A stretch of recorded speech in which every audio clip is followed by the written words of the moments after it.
Hello po mga kapraps, dito tayo ngayon sa isang property na for sale at ito'y matatagpuan natin sa bayan ng Liliw, Laguna.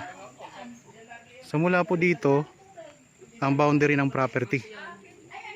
Meron na ditong access ng kuryente at saka tubig.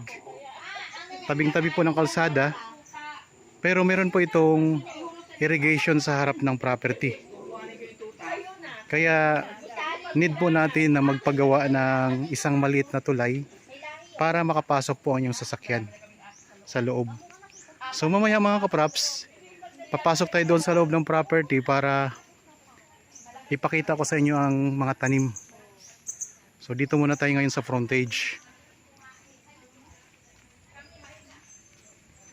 Ang mga tanim nito sa loob ay mga puno ng saging, may puno ng rambutan, may mga lansones at iba pang mga tanim.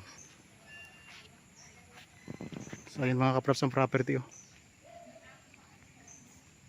Yan, dito pwede kayo ditong magpagawa ng maliit na tulay para makapasok ang inyong sasakyan doon sa loob ng property. Tapos meron na kayo ditong mga kapitbahay. Ayan po ang mga kapitbahay ninyo. Ang sukat nito ay 900 square meters lang. Ito ay small farm o small cut. Pwede kasing gagawin yung farm, pwede rin yung tayuan ng bahay mga kapraps.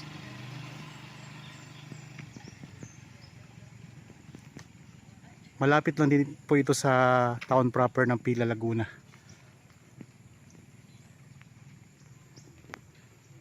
Yan.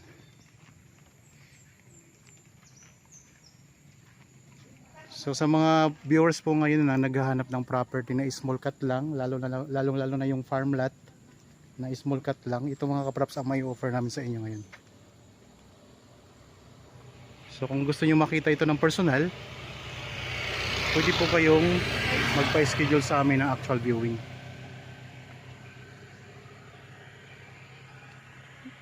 Yan, tabi lang mismo ng kalsada yan mga kapraps.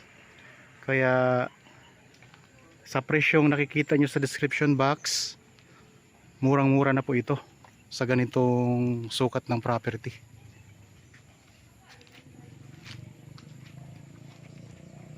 Okay, punta muna tayo sa loob mga kapraps para makita natin ang mga tanim sa loob. Tara! Okay, dito na po tayo ngayon sa loob ng property.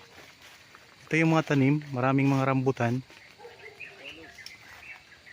Tapos may mga tanim din na lansones.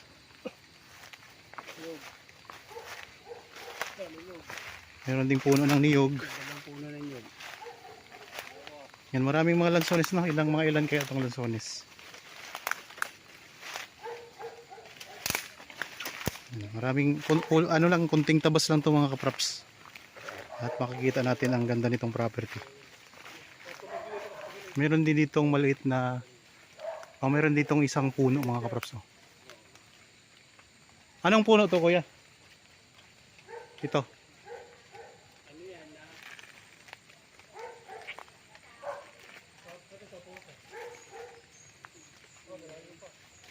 So maliit na farm. So nabanggit ko naman po na ito ay 900 square meters. Titulado.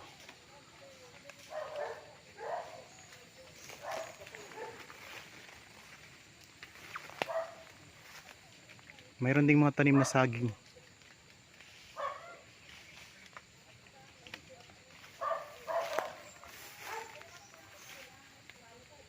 Ayan lang po ang kalsada mga kapraps, yung pinanggalingan natin kanina. Yan lang po sa harapan. So tawid irrigation nga lang po siya. Kailangan mo lang pong magpagawa ng isang maliit na tulay dito na pwedeng daanan para makapasok inyong sasakyan. So yan lang po ang kalsada. So yan yung mga kapitbahay nyo, yung nakita nyo sa video kanina.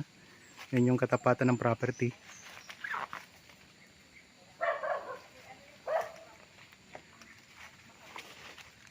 Sa mga viewers natin ngayon na sa mga may budget na hanggang dyan lang po sa presyo na para dito sa property, ito mga props pwede nyo po itong tingnan. Mga naghahanap lang po ng small cut na farm lot.